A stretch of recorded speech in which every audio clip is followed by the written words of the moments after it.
भादो मास के शुक्ल पक्ष की वामन प्रवर्तिनी तथा जयंती एकादशी का महात्म्य।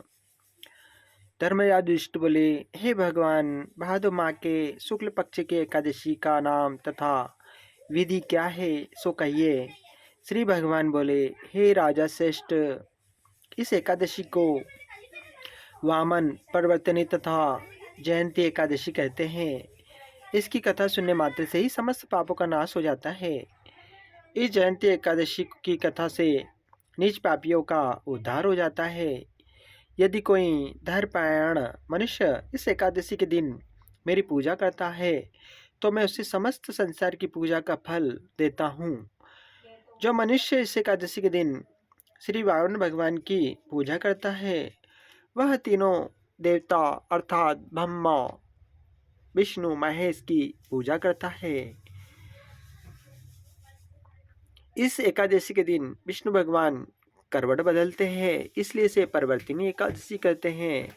इस पर श्री युधिष्ठिर बोले, हे भगवान, आपके वचनों को सुनकर मुझे महान संदेह हो रहा है कि वे किस प्रकार सोते हैं तथा करवट बदलते हैं तथा उन्होंने बलि को क्यों बांधा और वामन रूप धारण करके क्या लीलाएं की।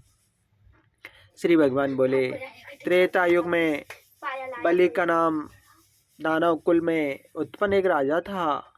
वह अत्यंत भक्त, दानी, सत्यवादी तथा ब्राह्मण की सेवा करता था। इसी भक्ति प्रभाव से ही वह स्वर्ग के राजा इंद्र के स्थान पर राज्य करने लगा। इंद्र तथा अन्य देवता इस बात को सहन न कर सके और भगवान के पास जाकर प्रार्थना करने लगे।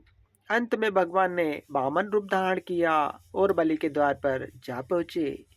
वहाँ बलि के कहने पर उन्होंने कहा, हे राजन, तुम मुझे 3 भर पेड़ भूमि दे दो तो इससे तुम्हारे तीनों लोक का दान का फल प्राप्त होगा।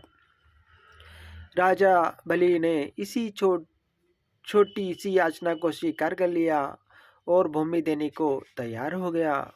वामन ने अपने आकार को बढ़ाया और भूलोक में पैर, भूवालोक में जंघा, स्वरलोक में कमर, महलोक में पेट, जनलोक में हृदय, तपलोक में कंठ तथा सत्यलोक में मुख रखकर अपने सिर को उठा लिया।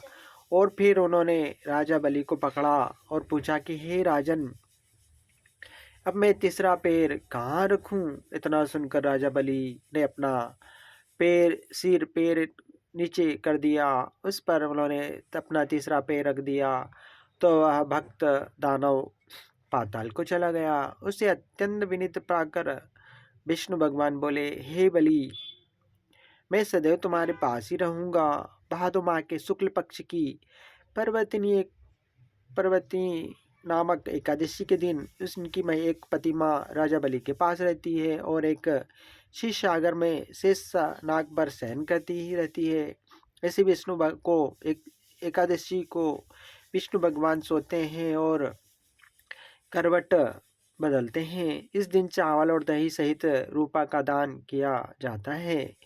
इस रात्रि को जागरण करने से मनुष्य समस्त पापों से मुक्त होकर स्वर्गलोक को जाता है।